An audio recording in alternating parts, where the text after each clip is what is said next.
இந்தியால யாருக்கு வேண்டுமானாலும் உள்துறை அமைச்சரை சந்திப்பதற்கு அனுமதி இருக்கு. அது உள்துறை அமைச்சரும் சந்திக்கிறாங்க. ஆனா எனக்கு தமிழ்நாட்டிலிருந்து யார் அனுமதி வாங்கியிருக்கிறாங்க, எதுக்கு போய் பார்க்கறாங்கன்னு எனக்கு தெரியாதுங்க. அதிகாரப்பூர்வமாக மாநிலத்தினுடைய சட்டம் ஒழுங்கை பற்றி தமிழ்நாட்டை சார்ந்த எந்த ஒரு தலைவராக இருந்தாலும் யாராக இருந்தாலும் உள்துறை அமைச்சர்கிட்ட போய் பேசலாம், பேசிட்டு தான் இருக்காங்க. அரசியல் ரீதியாக இந்த நேரத்தில் எதையும் முடிச்சு போட்டு நீங்க கேள்வி கேட்டீங்கன்னா நான் பதில் சொல்லக்கூடிய நிலைமையில நான் இல்லைங்கய்யா. அதனால் நான் திரும்ப திரும்ப சொல்லுவது, உள்துறை அமைச்சர் அதிகாரப்பூர்வமாக யாரோ சந்திக்கிறாங்க, தலைவர்கள் சந்திக்கிறாங்க, இந்த கட்சியிலிருந்து போறாங்கன்னு நீங்க கேட்குறீங்க. நான் சொல்வது எல்லோருக்கும் உரிமை இருக்கு. உள்துறை அமைச்சரை நேரம் கேட்டால் கொடுக்குறாங்க, பார்க்குறாங்க. ஒருவேளை சந்திப்பு நடந்த பிறகு ஸ்பெசிஃபிக்காக ஒரு கேள்வி கேட்டீங்கன்னா நான் பதில் சொல்றேன். ஆனால் இன்னைக்கு நான் சொன்னால் அது தவறாக போயிடும். இல்லைன்னா நான் யாருமே முடிச்சு போடலை. ஒரு இன்றைய சந்திப்பு அப்படிங்கிறது அதிமுக பாஜக கூட்டணி பேச்சுவார்த்தைக்கான தொடக்கம். இன்னும் விரைவில் ஒரு 10 நாட்களுக்குள் அதற்கான அறிவிப்பும் வெளியாகும்னு நம்ப தகுந்த வட்டார செய்திகள் வெளிவருது. அண்ணன் ஜெர்னலிஸ்ட் நண்பர் அண்ணனுடைய அறிவை நான் இங்கே பரிசோதிக்கலை. ஆனால் நான் கட்சியின் சார்பாக அதிகாரப்பூர்வமாக ஒரு விஷயத்தை நான் சொல்லணும் அப்படின்னா அந்த நேரத்தில் நான் சொல்கிறேங்கன்னா, இன்னைக்கு நான் எந்த ஒரு சந்திப்பையும் எதையும் முடிச்சு போட்டு ஒரு கணக்கு போட்டு நான் சொல்ல மாட்டேன். அதிகாரப்பூர்வமாக உள்துறை அமைச்சரை யாரு வேண்டுமானாலும் சந்திக்கலாம். ஒரு மாநிலத்தினுடைய எதிர்க்கட்சி தலைவர் நேரம் கேட்குறாங்க, சட்டம் ஒழுங்கை பற்றி பேசணும், நேரம் கொடுப்பாங்க, பேசலாம். அரசியல் கணக்கு எதுவும் இல்லை. எங்களுடைய நோக்கம் அது இல்லை. பாரதிய ஜனதா கட்சி தமிழகத்தில் சிறப்பாக தேசிய ஜனநாயக கூட்டணி வளர்ந்து கொண்டு வருகிறது. எல்லோருடைய நோக்கமும் திராவிட முன்னேற்ற கழகம் ஆட்சியிலிருந்து அகற்றப்பட வேண்டும் என்று எல்லாரும் விரும்புகிறோம். அது ஒற்றை கோட்டில் நம்ம தேசிய ஜனநாயக கூட்டணியுடைய தலைவர்கள் நீங்கள் பார்த்தீங்க, எல்லோரும் ஒரே மேடையில் இன்னைக்கு இருக்கிறாங்க.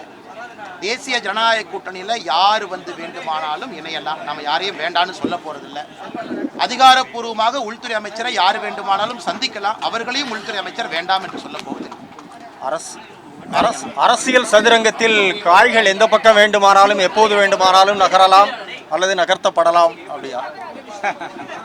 ஆனால் இப்போ தான் நீங்கள் ஸ்டேஜில் பார்த்தீங்க, நம்முடைய தேசிய ஜனநாயக கூட்டணியினுடைய எல்லா தலைவர்களும் அல்லது வர முடியாத தலைவர்கள் அவருடைய பிரதிநிதிகளை அனுப்பியிருக்கிறாங்க. ஒரே மேடையில் மிக அற்புதமாக ரமலான் நோன்பு திறப்பு விழாவை பாரதிய ஜனதா கட்சி இங்கே நடத்தி காட்டியிருக்கின்றோம். இஸ்லாமிய சொந்தங்களோடு எப்பொழுதும் பாரதிய ஜனதா கட்சி இருக்கும் என்பதை நாம் தொடர்ந்து உணர்த்தி கொண்டிருக்கின்றோம். இப்போ இந்த நோன்பு விழாவை பார்த்து நம்முடைய முதலமைச்சர் அவர்கள் மாண்புமிகு ஐயா மு.க. ஸ்டாலின் ஐயா பொறாமப்படுற அளவுக்கு இந்த விழா நடந்திருக்கு. அது எப்படி பிஜேபி நடத்தலாம்? இதனை முதலமைச்சர் பேசுகிற வேலையா? நீங்கள் நடத்துறீங்க, நாங்கள் நடத்துகிறோம். எங்களுடைய கட்சியில் இஸ்லாமிய சொந்தங்கள் இருக்கிறாங்க. இஸ்லாமிய சொந்தங்கள் எங்கள் கட்சியை வழி நடத்துகிறாங்க.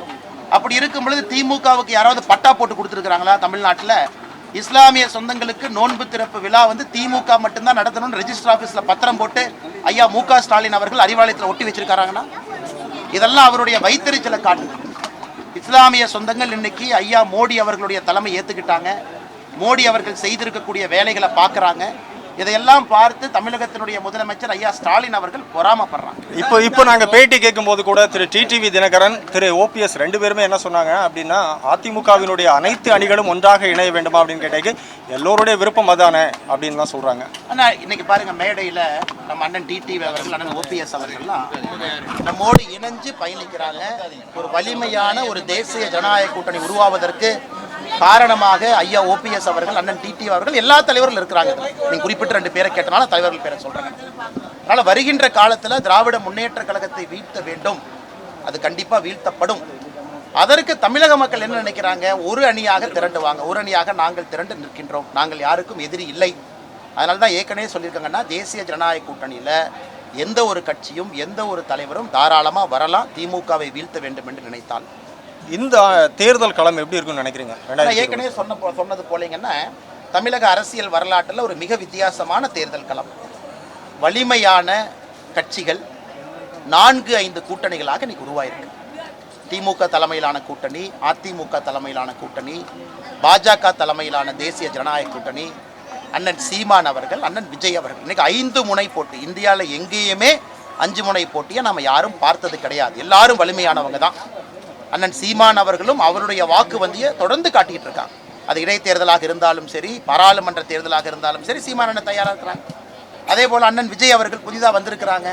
அவர்களும் நாங்களும் இன்னைக்கு பெருசா இருக்கிறோம் அப்படின்னு தொடர்ந்து பேசுறாங்க.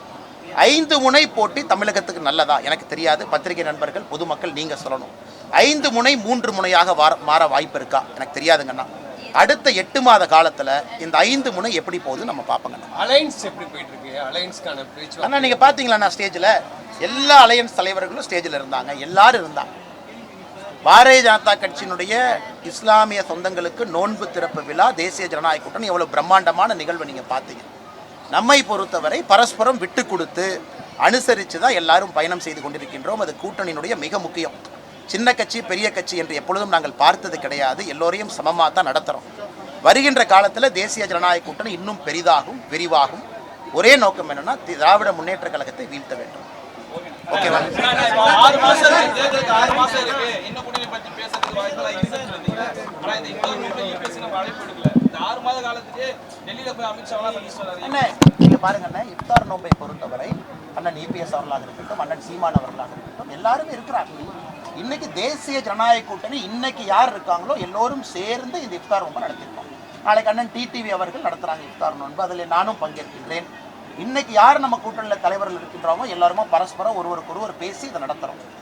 எல்லோரும் இஸ்லாமிய சொந்தங்களுக்கு ஒரே செய்தியை சொல்கிறோம். திமுக காரங்க மட்டும் பட்டா போட்ட மாதிரி இங்கே எங்கேயும் சுற்றிக்கிட்டு இருக்காங்க, அவங்களை நம்பாதீங்க. திராவிட முன்னேற்ற கழகம் செய்திருக்கக்கூடிய தவறுகளை, துரோகங்களை பட்டியலிட்டு காட்டிக் கொண்டிருக்கின்றோம். அதனால் இஸ்லாமிய சொந்தங்களாக இருக்கட்டும், கிறிஸ்தவ சொந்தங்களாக இருக்கட்டும், யாரும் அவர்களை வாக்கு வங்கியாக எடுத்துக்கொள்ள முடியாது. எல்லோரும் தேசிய ஜனநாயக கூட்டணியின் பக்கம் வர ஆரம்பித்திருக்கிறார்கள். அது 2026 தேர்தலில் பிரதிபலிக்கும். 25 ஆண்டுகளுக்கு மேலாக சிறையில் உள்ள இஸ்லாமியர்களை விடுதலை செய்யணும் மேடையிலே நிறைய பேர் போகிறார். திமுக வாக்குறுதி பாஜக அதை ஏற்றுக்கொள்ளும். 25 ஆண்டு பாரதிய ஜனதா கட்சியினுடைய பொசிஷன் ரொம்ப கிளியர். நாங்க எந்த ஒரு குற்றவாளி சிறை தண்டனை பெற்றவரை எப்பொழுதுமே மதத்தின் அடிப்படையில் இந்து, முஸ்லீம், கிறிஸ்டியன் நம்ம பார்க்கணும். நம்மை பொறுத்தவரை குற்றவாளிகளை 2 தரமாக பார்க்கின்றோம். ஃபண்டமெண்டலிஸ்ட் குற்றவாளிகள், அதாவது ஒரு பாம்பு பிளாஸ்ட், டெரர் இன்சிடென்ட்ல மாட்டியிருக்கிறவங்க. எத்தனையோ இஸ்லாமிய சொந்தங்கள் வேறு வேறு கேஸ்ல லைஃப் இம்ப்ரிசன்மென்ட் இருக்கிறாங்க. அவர்களுக்கு ஒரு மானசீக முறையில் அவர்களுக்கு நல்ல ஒரு விஷயம் நடக்க வேண்டும் நினைக்கிறேன். ஏன்னா 14 வருஷம் ஆயிடுச்சு சிறையில் வச்சிருக்கணுமா? எங்களை பொறுத்தவரை மதத்தின் அடிப்படையில் பார்க்காம ஃபண்டமெண்டலிஸ்ட் டெரர் இன்சிடென்ட் தான் பார்க்கணும். அதிலும் நாங்கள் இஸ்லாம் என்கின்ற வார்த்தையை பயன்படுத்துறோம். ஒரு ஹார்டு கோர் டெரரிஸ்டாக இருக்கும் பொழுது அவர்களுக்கான இது வேற. அதே போல ஒரு நார்மல் கிரைம்ல ஒருத்தவங்க இருக்காங்க, மதத்தின் அடிப்படையில் சொல்ல அதற்கான சட்டம் வேற. அதன் அடிப்படையில் தான் எல்லா தலைவர்களும் பேசிக் கொண்டிருக்கிறாங்க. பாதகம் செய்பவரை கண்டால் நாம் பயம் கொள்ளலாகாது பாப்பா. மோதி மிதித்து விடு பாப்பா, அவர் முகத்தில் உமிழ்ந்து விடு பாப்பா. அண்மை செய்திகளை உடனுக்குடன் தெரிந்து கொள்ள இணைந்திருங்கள் எம் நாடு தொலைக்காட்சியுடன்.